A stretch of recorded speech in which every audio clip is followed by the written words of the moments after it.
안녕하세요. 이재명 대통령실에 잠시 출입했던 OBS 기자 최한성입니다. 지난번 첫 유튜브 영상을 올리면서 여러분들과 새로운 방식으로 소통하기 시작했는데요. 많은 분들께서 다양한 의견을 주셨습니다. 그 중 하나를 소개해 드리려고 하는데요. 어떤 분이 처음부터 큰 그림, 그러니까 유튜브 진출을 노리고 논란을 일으킨 게 아니냐고 지적을 해오셨습니다. 그 문제는 정말 죄송한 말씀인데 순간 저도 모르게 피식 웃음이 터져 나왔습니다. 일단 전 그렇게 치밀한 사람이 아니거든요. 또 우리 인생에는 진정한 기쁨을 주고 삶을 진보시키는 것들이 정말 수없이 많잖아요.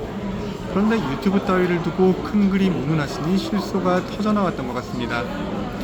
다시 한번 말씀드리자면 전 강유정 대통령실 대변인에 의해 피해를 본 당사자입니다. 브리핑 중 Q&A 과정에서 사실상 질책을 받고 좌표가 찍힌 까닭에 지금까지 말로 다 형언하기 힘든 수모와 피해를 당하고 있습니다. 보통 사람들 같으면 사회관계망 서비스는 물론이고 사회관계 전체를 단절해야 할 상황이 아닌가 싶은데요. 아무튼 축구감독 퍼거슨이 SNS는 인생의 낭비라고 했지 않습니까? 그럼에도 불구하고 저는 직업상 SNS를 피할 수 없죠. 대통령과 총리가 SNS로 소통하고 업무 지시도 하지 않습니까? 제가 유튜브를 시작한 건 여기에 더해 업무 과정에서 발생한 저를 둘러싼 일들을 영상로 기록해 놓기 위함이라는 걸 다시 한번 밝혀두고 싶습니다. 저번에 대통령실 입성에 대해 얘기했죠. 과정이 정상적이지도 순탄치도 않았습니다. 보통 정당 출입 기자가 대통령실에 입성하는 게 일반적인데요. 그런데 산업경제기자로서 대통령실 발령을 받았다는 말씀을 드렸습니다. 아무 언질도 없던 상태에서 대선 다음날 새벽 내근직으로 전보될 것이라는 통보도 받았다는 얘기도 전했습니다. 그게 다 불과 한 달 반 정도의 기간에 일어난 일입니다. 모두 소통이라고는 없는 초보 국장의 인사 정횡이라고 얘기할 수밖에 없는 상황입니다. 그 새벽에 전화를 받고 길거리에서 강하게 항의했던 기억이 새록새록 납니다. 지금도 그 생각만 하면 혈압이 올라요. 덕분에 전보 조치는 없었던 일이 되고 전 예정대로 대통령실 출입기자로 일을 시작할 수 있게 됐습니다. 임기 초 대통령실 분위기는 많이 어수선했어요. 윤석열 계엄과 탄핵으로 대통령실 기능이 정지됐던 상황이었는데요.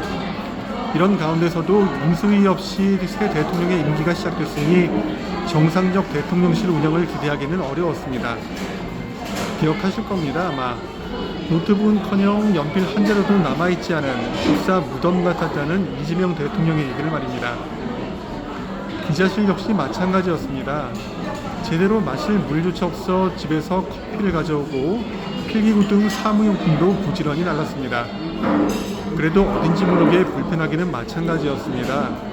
일단은 자리가 닭장처럼 좁았고요. 그리고 이진 기자들과 섞여 있어서 더 그랬던 것 같습니다. 여담이지만 제 연차가 20년이 넘습니다. 그런데 OBS 대주주가 심사원을 뽑아주지 않은 까닭에 조직의 노쇠화가 심각합니다. 그래서 저보다 연차가 더 높은 기자가 선임으로 함께 대통령실 발령을 받았습니다.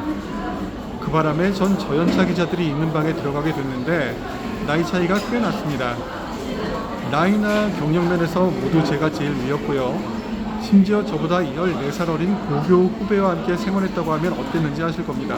서로 얼마나 불편했을지요. 보통 마음에 맞는 비슷한 연체의 기자들이 꿈이라는 소규모 취재그룹을 만들어 함께 취재하는데 사실 여기 끼는 것부터가 난관이었습니다. 그래도 선배를 챙긴다고 꿈에 넣어줬던 옆자리 후배들에게 지금도 감사해하고 있습니다. 사실 이런 꽤 역동적이었습니다. 인수위 없이 시작했다고 손 놓고 있지만은 않았던 건데요. 대통령은 한편으로 무너진 대통령실 조직을 복원하는 데 속도를 냈습니다. 다시 대통령실의 문을 여니 각 부처에서 차출된 일공들조차 돌아가고 없는 상태였는데요. 이분들을 다시 복귀시키고 자신들의 참모를 요직에 빠르게 임명해 일할 수 있는 조직을 만들어 나갔던 거였습니다. 다른 한편으로 자신이 원탑이 돼 국정 현안이나 주요 공약 사항을 직접 챙겼습니다. 소비지원금 추진이 대표적이죠. 특히 격식에 얽매이지 않고 좌우를 가리지 않은 채 국정의 복원에 매진했던 점은 인상적이었습니다. 한 가지 일화를 전하자면 전 정부 때 무척 가깝게 지낸 장관이 계십니다. 대선 직후 바로 퇴임해 자연인으로 일상에 복귀하겠다는 뜻을 저에게도 여러 차례 밝히셨는데요. 하지만 잘 아시는 것처럼 대통령의 지시에 따라 퇴임이 보류되고 후임 장관이 임명될 때까지 국무회의에 참석하는 등 자리를 지키셨습니다. 대통령실 전속 사진사가 찍은 사진을 보면 그분 마음이 꽤 불편했겠다 하는 것이 읽힙니다. 장관들이 그랬을진데 국무회의 등 자리에서 그들과 일해야 하는 대통령님도 편하지만은 않았겠다 하는 생각이 들었습니다. 그럼에도 어느 정부의 공직자들은 모두 국민의 대리인이라며 매 순간 국정에 충실할 것을 강조해 눈길을 끌었습니다. 이런 국정을 맨 처음부터 국민과 투명하게 공유하려고 한 점도 인상적이었습니다. 다만 공보체계가 없어 기자로서는 불편한 점이 많았습니다. 제 경우 거의 매일 출연과 점심 미팅을 갖고 있는데요. 함께 밥을 먹으며 그간 궁금했던 점을 묻고 답변을 듣는데 그게 1시간을 넘길 때가 많습니다. 그런데 약속을 위해 대통령실 밖으로 나가려는데 점심시간 직전 브리핑을 한다고 연락이 오거나 점심 미팅 중 1시에 브리핑을 한다고 자주 연락이 와 당혹스러울 때가 한두 번이 아니었습니다. 서면으로 대체할 만한 내용인데 굳이 브리핑을 한다고 해 노트북을 들고 기자실과 브리핑장을 오간 것도 수없이 많습니다. 그래도 멈춰있던 국정이 다시 제자리를 찾아가고 있다는 생각에 입에서 단내가 났지만 열의를 갖고 대통령실과 함께 보조를 맞출 수 있었습니다. 오늘은 기자로서 겪었던 초기 대통령실 생활에 대해 전해드렸습니다. 다음 시간엔 내가 본 이재명 대통령에 대해 이야기해보려고 합니다.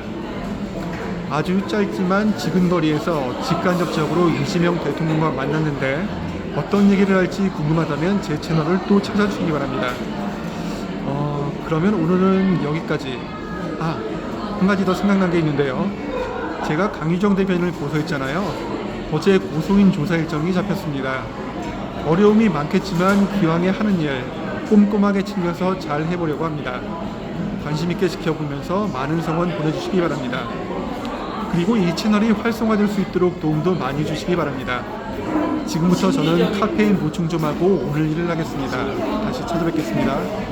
그럼 오늘은 여기까지입니다.